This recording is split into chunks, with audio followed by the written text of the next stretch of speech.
물건에 대한 기준도 예전에는 국가 단위로 제품을 좋은 제품이다, 그게 좋은 디자인이다라는 개념을 갖고 있었어요.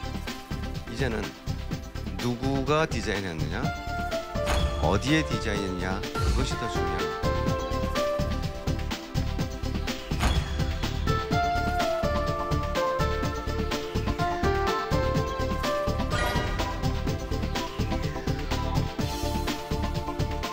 이제는 디자이너가 디자인 회사로만 들어가는 것이 아니라 디자인을 활용하는, 필요로 하는 곳에 들어가는 사례도 많아집니다. 거기에 들어가기 위해서 자기 준비를 해놔야 돼요. 여러분이 우선 가고 싶은 곳을 찾아야 됩니다.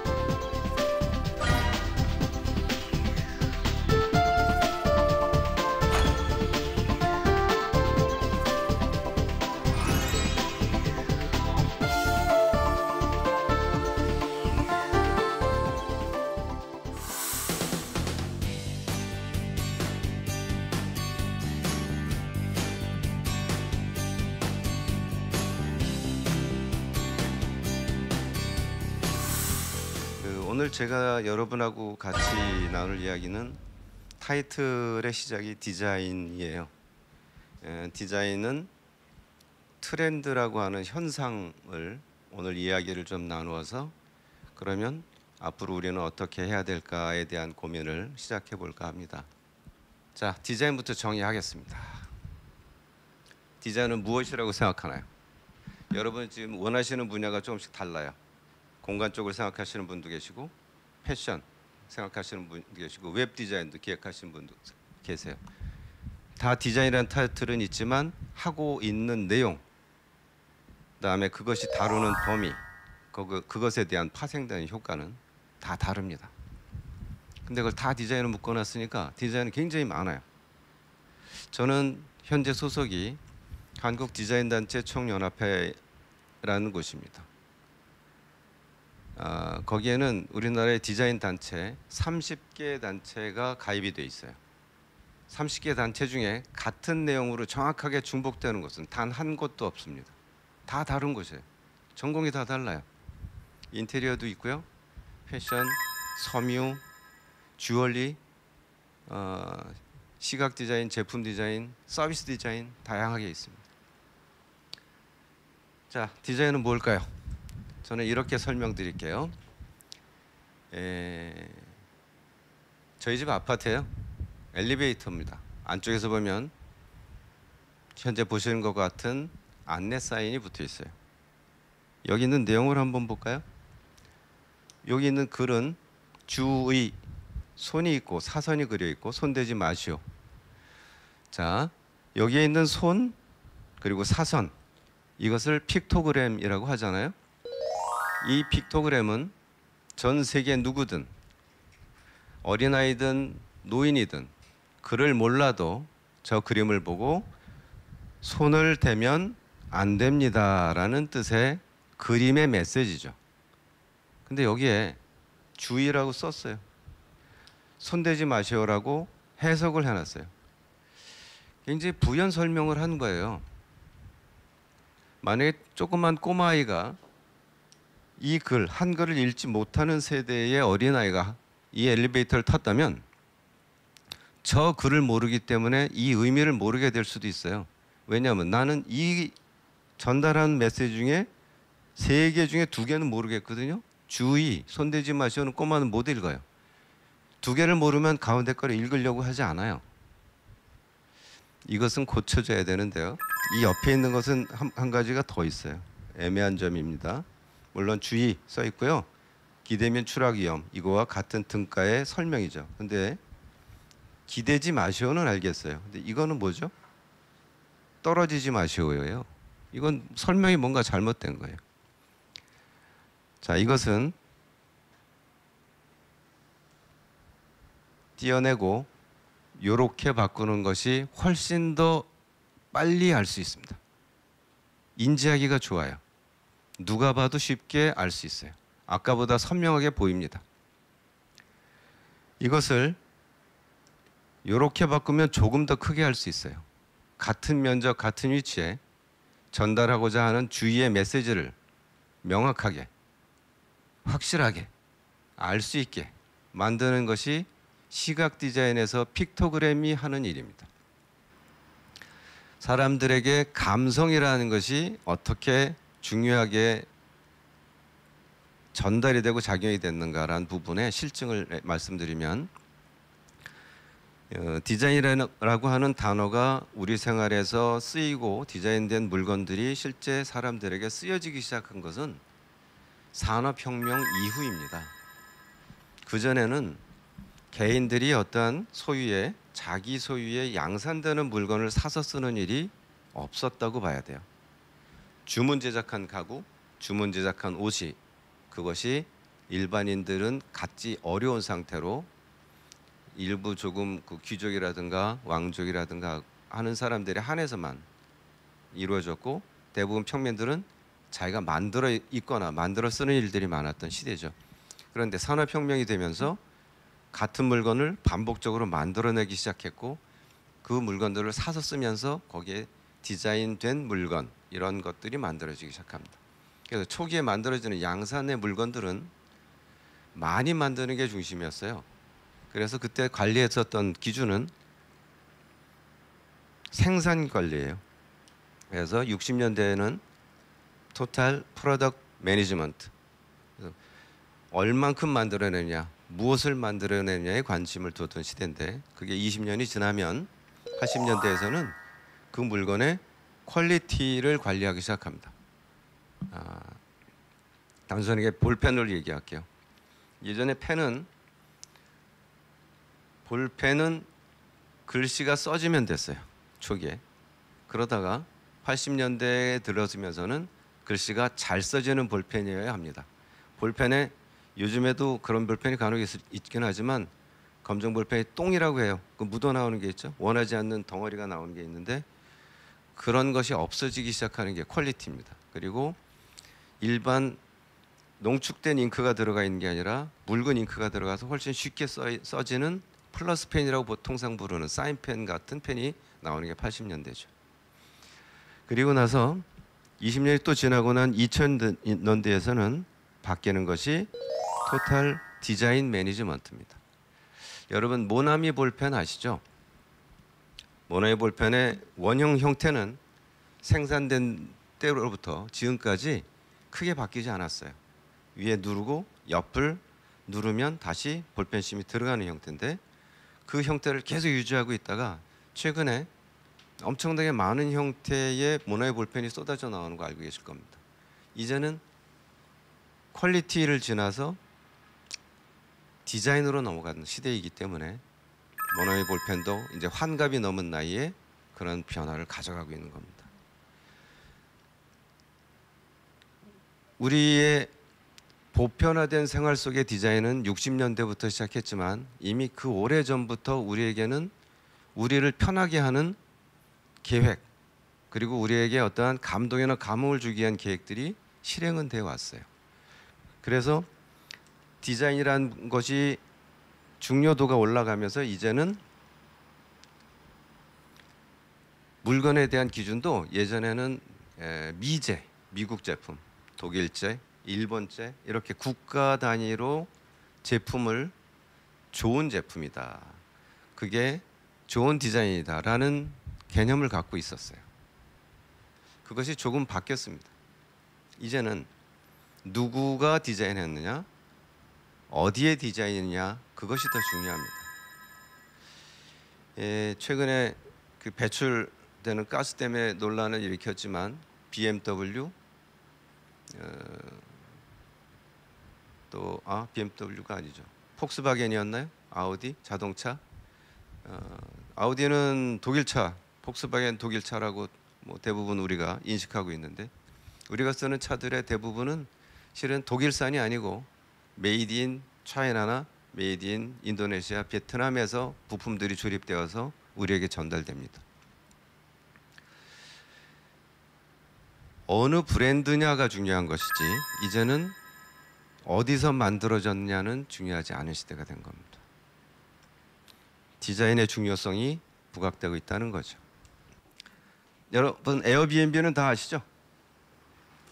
B&B가 무엇의 약자인지도 아시나요? 엉뚱한 녀석이 이렇게 대답하더라고요. B&B가 방앤 밥이다. 근데 실제로 베드 앤 블랙퍼스트죠. 에어비앤비는 여행 가고 싶은 사람이 정보를 습득하기 위해서 자기가 앉은 자리에서 세계와 함께 소통할 수 있는 네트워크 라인입니다. 개인주의가 많이 되고 정보를 요구하는 많은 정보를 요구하는 시대적인 현상에서 좋은 환경을 찾을 수 있도록 지원해주는 프로그램이죠.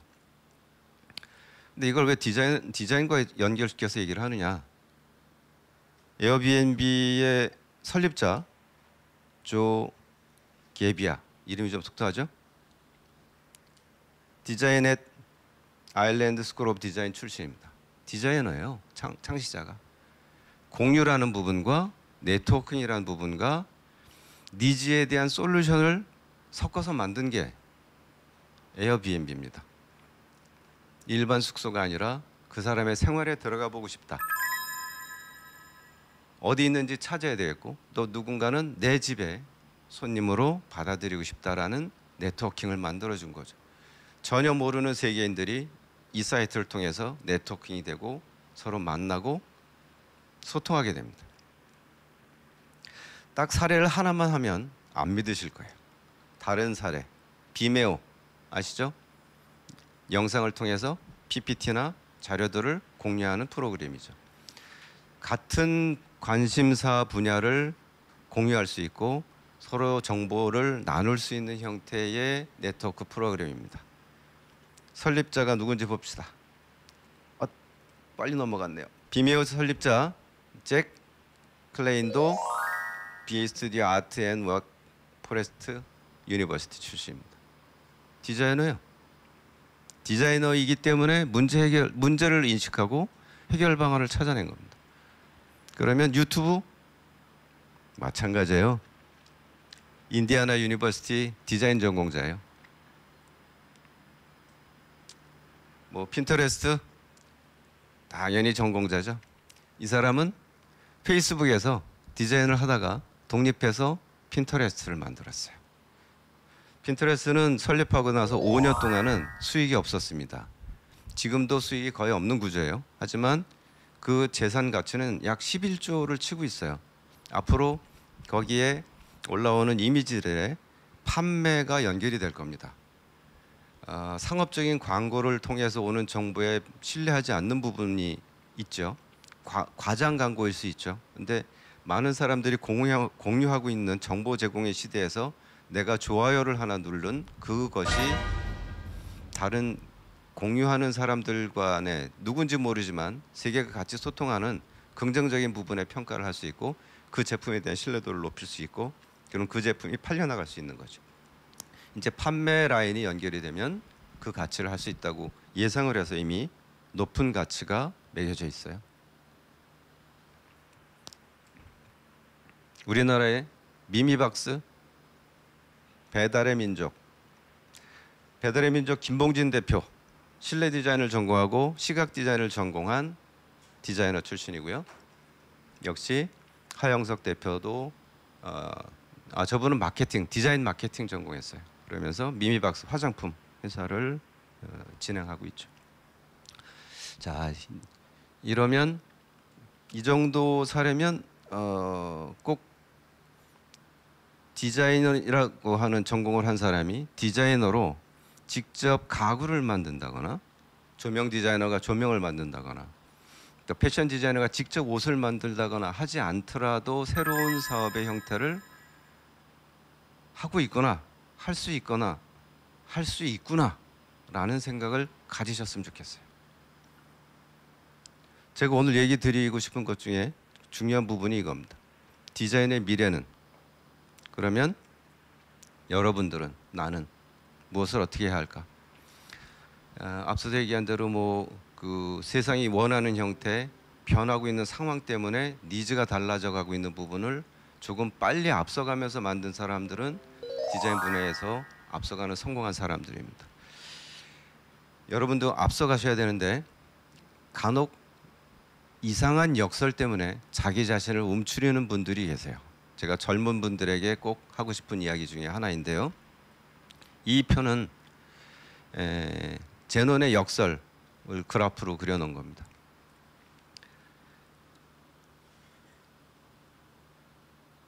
아주 빨리 달리는 그 제논의 이제 그 이야기에는 실제로는 아킬레우스라는 사람과 거북이의 경주로 이야기가 되죠. 거북이는 느리고 아킬레우스는 엄청나게 빨리 달리는 사람이니까. 그래서 경주를 하는데 거북이를 핸디캡을 줘서 앞에서 출발하게 합니다. 앞에서 출발. 아킬레우스는 뒤에서 출발합니다. 자, 이 역설은 내용은 이렇습니다. 아킬레우스는 영원히 거북이를 따라갈 수 없다.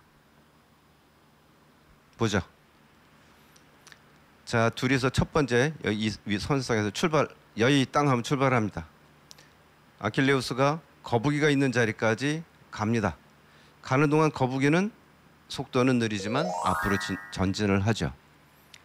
자, 그럼 그 이후에 여기에 아킬레우스가 도착한 지점에서 거북이가 간 지점까지 또 아킬레우스는 열심히 뛰어갑니다.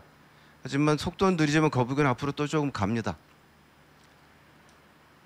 마찬가지 반복합니다. 아킬레우스가 거북이가 있던 자리까지 가면 거북이는 앞으로 조금 더 전진합니다. 계속 전진합니다. 그래서 아무리 빨리 달리는 아킬레우스도 거북이를 따라잡을 수가 없다. 이거는 두 개체가 다 움직이는 상태의 이야기고요. 또 하나의 역설은 화살은 관역에 영원히 도달할 수 없다라는 역설도 있습니다. 그건 어떻게 된 걸까요? 관역이 있는 자리와 화살이 출발한 자리가 있죠. 화살을 여기서 시위를 당겨서 쏩니다.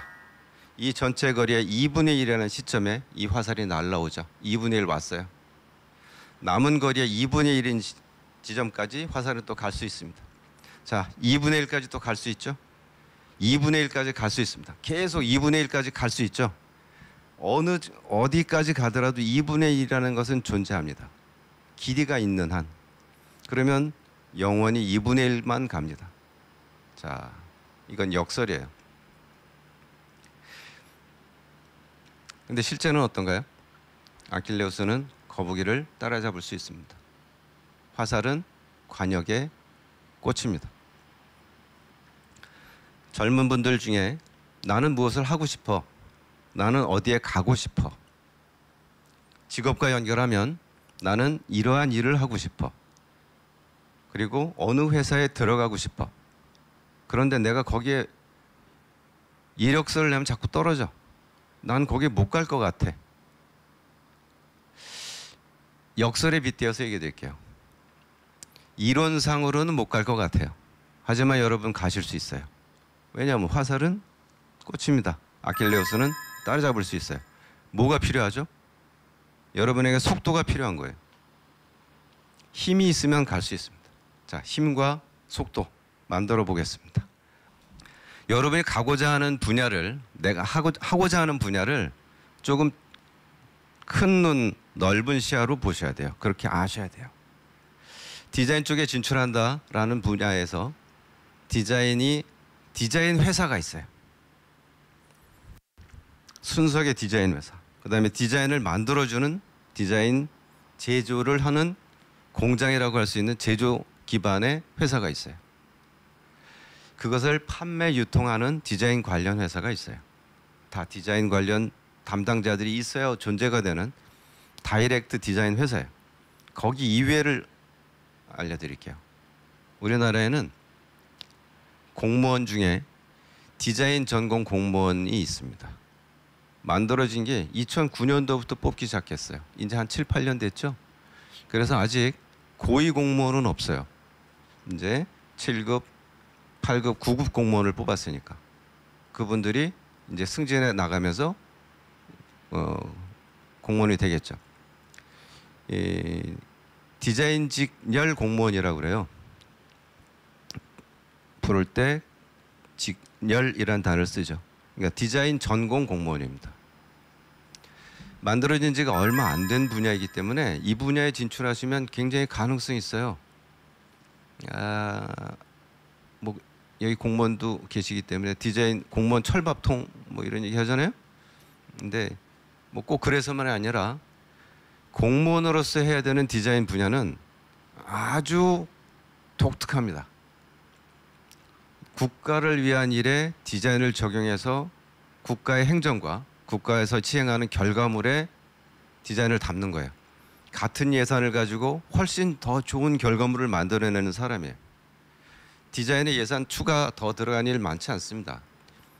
현재 디자인 분야의 그 공무원들은 대부분 기존에 도시 만드는 일에 디자인을 포함시켜서 도시를 더 좋게 만드는 일을 해요. 이게 도시 디자인 쪽 분야에 요즘에 굉장히 활성화되어 있는 영역입니다. 여러분 중에 공간 디자인, 도시 디자인, 건축 디자인 쪽에 관심 있는 분들은 특히 공무원 추천합니다.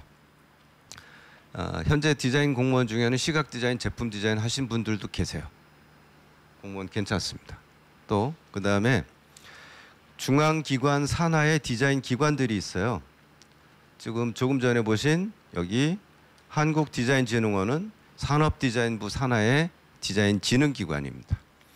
그다음 한국공예디자인문화진흥원은 문화체육관광부 산하 디자인 진흥기관입니다. 여기도 준공무원에 해당해요. 여기서 하는 일들은 실제 디자인을 하기도 하고 디자인 기업을 지원하는 일을 하고 디자이너를 육성하는 일도 합니다. 여기에 직원으로 들어가도 내가 직접 디자인하는 사람은 아니지만 디자인 분야의 디자인을 위해서 하는 일을 할 수 있고 디자인 감각이 있어야 할 수 있고 디자이너를 이해해야 저기에 들어가서 일을 할 수 있습니다. 이런 분야 추천합니다. 그다음에 지방자치단체 즉 시나 도에서 만들어 놓은 디자인 기관들이 있어요. 서울시에는 서울디자인재단이 있고요. 서울디자인재단에서 아까 얘기 드린 그 DDP 동대문 디자인 플라자도 운영합니다.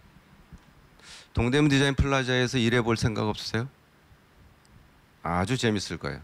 다양한 전시회를 기획할 수 있고 그 건물을 유지 관리하는 것에 참여할 수 있습니다. 지방에는 부산 디자인 센터가 있고요. 또 대구시에는 대구 경북 디자인 센터가 있습니다.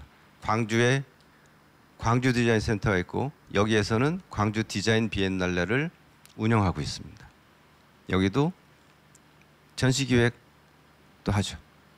또 이 각 센터들은 그 지역의 디자인을 육성하기 위한 지원 사업, 디자이너 양성 사업, 그리고 홍보 사업을 같이 하고 있어요. 또 한국 업사이클 센터라는 게 있는데요. 이거는 타이틀은 한국인데 위치는 대구에 있어요. 요즘에 재활용이라는 이야기 많이 들으셨을 거예요. 뭐 그 해외에서 유명한 많이 알려져 있는 재활용 기업은 프라이탁이라고 해서 자동차의 커버를 사용하고 난 이후에 그것을 해체해서 가방으로 만들죠. 자동차의 안전벨트를 이용해서 끈을 만들고 하는 그 유명한 기업이 있죠. 그렇게 재활용에 대한 일을 중심으로 하고 있는 센터로 작년에 개관했어요. 여기에도 직원이 필요하죠. 여기에 거의 다 그 디자인 전공자들이 근무하고 계세요. 그다음에 앞으로 9월 초에 서울에도 한국 업사이클 센터와 기능이 비슷한 서울 새활용 센터가 장안평에 오픈합니다. 이 건물은 완공됐고요. 일부 입주 기업이 들어가서 활동을 시작하고 있습니다. 9월 5일에 오프닝하니까 시간 되시면 와서 보세요. 9월 6일에 세미나도 열립니다. 여러분 오신다면 다 초대할게요. 9월 6일 세미나는 제가 주관합니다. 그리고 앞으로 강원도와 대전에도 디자인 센터가 또 문을 엽니다. 내가 디자인을 원한다고 해서 내가 가구 디자인을 하겠다 해서 내가 직접 가구 디자인만 하는 게 아니라 내가 이러한 기관에 들어가서 가구 디자인 분야를 바라보고 그 분야가 가야 될 길을 제시하고 육성하고 양성해주는 지원 역할도 할 수 있어요. 갈 곳이 이러한 기관도 있지만 구인 광고를 이렇게 잘 보시면 여러분 정보 검색은 굉장히 능숙하신 걸로 알고 있어요. 모든 여기를 알았다는 것도 정보 검색에 훌륭하게 검색을 잘 하셔서 오셨어요. 정보 검색을 하시다 보면 의외의 장소에서 디자인을 뽑는 것이 있습니다. 우리나라에 들어와 있는 그 양판점 중에 이케아가 있죠. 거기도 한국 디자이너를 뽑았어요. 디자인 전공자를. 디자인 제품을 워낙 파는 곳이기도 하죠.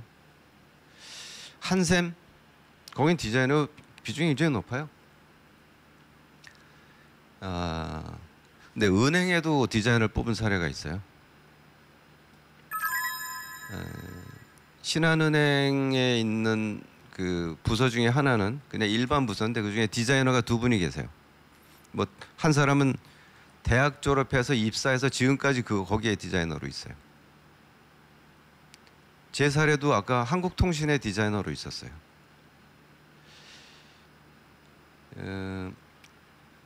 금융기관, 뭐 백화점은 당연히 이제 뭐 디자이너 뽑고요. 병원에서도 디자인을 뽑은 데가 있어요. 자, 이제는 디자이너가 디자인 회사로만 들어가는 것이 아니라 디자인을 활용하는, 필요로 하는 곳에 들어가는 사례도 많아집니다. 거기에 들어가기 위해서 자기 준비를 해놔야 돼요. 여러분이 우선 가고 싶은 곳을 찾아야 됩니다. 그것은 취업을 전제로 하는 건데 또 하나 다른 것은 창업이 있어요. 창업과 취업의 다른 점을 간단하게 설명할게요. 창업이든 취업이든 어떤 길이 있고 어떠한 일이 있고 그 일이 어떠한 결과를 갖는지에 대해서 정보를 많이 수집을 해야 됩니다. 그 중에 선택을 해야 되니까. 정보 수집하는 거, 창업, 취업 동일합니다. 그다음에 롤 모델 찾기. 창업이든 취업이든 롤 모델을 찾으셔야 돼요. 롤 모델에는 저는 레시피라는 전략을 같이 말씀드릴게요. 레시피는 보통 이제 음식 만드는 거 얘기하잖아요. 우리나라에 셰프들이 유명한 사람들이 꽤 많습니다. 많은 레시피들이 또 공개가 돼 있죠. 그 공개되어 있는 레시피를 보고 동일한 재료를 사서 그 기법 순서대로 그대로 요리를 합니다. 접시도 또 디스플레이 세팅도 그 그림을 보고 할 수 있어요. 레시피를 그대로 준수하면 비슷하게 만들 수 있어요. 정말 잘하면 똑같게도 만들 수도 있어요. 그것은 뭐냐면 롤 모델을 찾고 그 롤 모델이 취업이든 창업이든 그 분야에 그 사람이 과거에 해온 일들을 쭉 확인하셔서 여러분도 그 길을 그대로 걸으시면 똑같게 될 수도 있어요. 최소한 비슷하게 될 수 있어요. 롤 모델을 찾으시면 됩니다. 근데 롤 모델 잘 찾으셔야 돼요. 뭐 스티브 잡스를 롤 모델로 해서 그 창고에서 시작하고 뭐 청바지에 검은 티셔츠만 입고 다닌다고 꼭 그 사람처럼 되진 않아요. 완전히 똑같게 되면 일찍 죽어요. 위험합니다. 롤 모델은 잘 찾으시고 레시피 이론을 한번 적용해 보세요. 다음, 창업이든 취업이든 새로운 길 개척하기는 필요한데요. 창업은 확실하게 새로운 길을 개척하는 방향입니다. 그런데 취업을 하더라도 자기에게 주어진 직장에서 주어진 일만 해서는 디자이너로서의 성장은 한계가 올 겁니다. 크리에이티브 해라. 이것이 필요한데 도전 정신을 가져야 되는 것 창업에서 조금 더 가지면 되고요. 네, 융합적 사고하기. 이것은 특히나 창업에서 필요한데요. 요즘에는 융합학문이라고 하죠. 공학과 인문학의 같이 또 예술과 비예술이 같이 묶여서 새로운 것을 창조해내는 시대입니다. 또 아까 앞서서 말씀드린 대로 디자인도 결과물을 만들어내기 위해서는 사용자, 디자이너 그리고 그 물건을 만들어내는 그 삼각 구도가 필요합니다. 그 라인이 융합이 돼야 돼요. 그런 부분에서 여러분은 많은 네트워크를 가지셔야 됩니다. 그래서 융합적인 사고로 네트워크를 갖추는 것까지가 필요한데요. 이 두 가지는 창업에서 더욱더 요구되는 분야입니다. 그렇게 하기 위해서는 여러분이 디자인에 대한 그 관심을 갖고 계시고 디자인 분야에 희망을 갖고 계시기 때문에 디자인 싱킹이라는 부분을 이야기 드리면서 오늘 이야기를 마무리할까 합니다. 디자인은 알 수 없는 모든 것들, 세상에 존재하는 것들을 관계되어 있는 부분을 하나로 다 큰 그릇에 담습니다.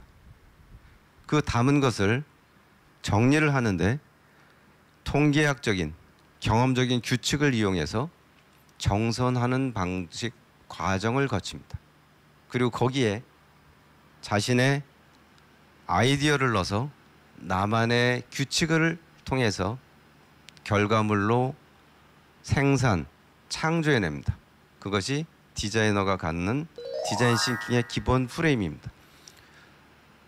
다시 정리해서 얘기 드리면 정보를 수집하고 냉철한 분석을 하고 거기에 조언을 얻고 나의 생각을 포함해서 결과물을 만들어내는 것이 디자인의 프로세스, 디자인 싱킹의 방식입니다.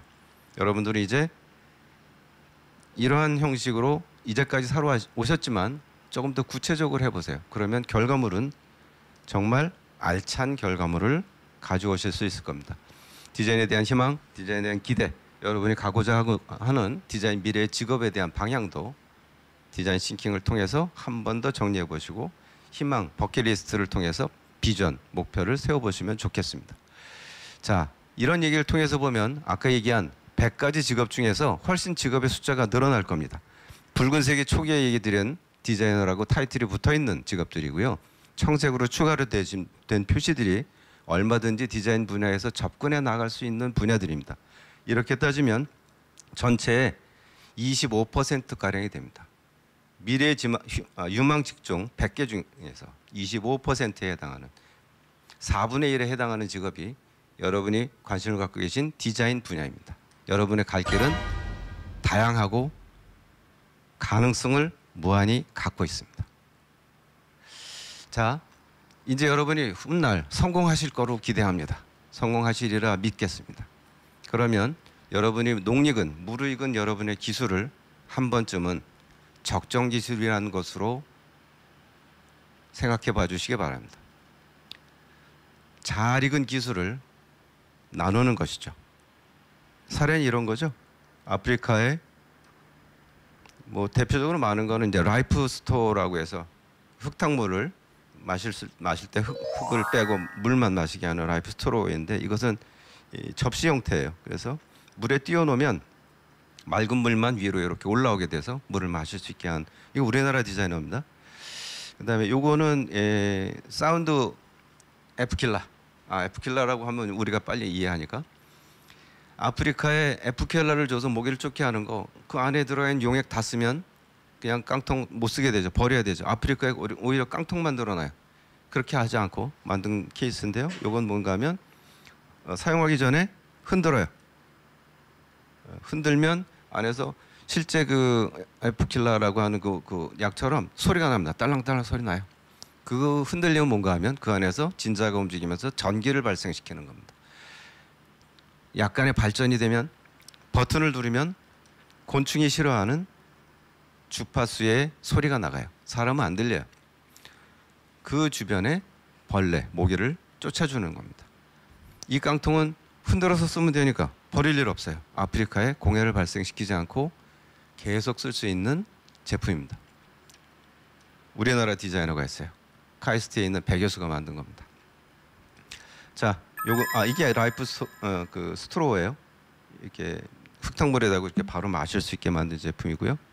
요거는 물을 길어 나르는데 무거워서 못 날라요. 물은 많이 가져가야 되고, 그래서 물을 이 통에 담아서 이렇게 끄누르면서 끌고 갑니다. 이건 노인도 어린아이도 끌고 갈 수 있게 만든 디자인이고요. 이거는 노숙자들 겨울에 워낙 얼어 죽으니까 건물의 배기구에 이렇게 비닐을 연결해요. 그래서 그 비닐을 연결해서 침낭처럼 만들고 그 안에서 자기 하면 얼어 죽지는 않습니다. 근데 물론 이 배기 가스가 여기 직접 닿는 건 아니고 여기가 이중이에요. 그래서 온기만 이렇게 돌게 돼 있죠. 이런 것도 있고, 이거는 이 건조한 지역에 물이 워낙 귀하니까 이 자연의 온도의 변화에 의해서 이 천막에 물이 밤에 고여요. 그래서 그 고인 게 떨어지죠. 떨어지면 이 아래 그릇에 담겨집니다. 그럼 그 물을 마시는 거죠. 이런 것들이 적정 기술이라고 불러요. 적정 기술 얘기하는 가장 기본적인 형태 이야기는 세계적으로 유명한 자동차 회사가 자동차를 만드는 기술을 가지고 가장 경량화시켜서 네 사람이 동시에 발을 구르면 연료를 쓰지 않고도 움직일 수 있는 자동차를 개발해서 그것을 에너지가 없는 나라에 공급한다라는 컨셉입니다. 물론 무상으로. 이러한 제품들은 거의 다 이 받는 사람들에게는 무상으로 제공됩니다. 이걸 이제 적정 기술이라고 하는데요. 함께 나누는 거죠. 내가 갖고 있는 지식과 기술을. 저는 디자인을 진행해온 이제까지의 시간 동안 제가 디자인을 한다는 것 자체의 기쁨도 함께 누려왔습니다. 디자인을 통해서 제가 살고 있다는 것도 있지만 제가 디자인을 통해서 누구에겐가 행복을 줄 수 있었다는 것, 그것이 저한테 더 큰 행복이었기 때문입니다. 오늘의 이야기는 저는 여기까지입니다. 이상으로 마치겠습니다.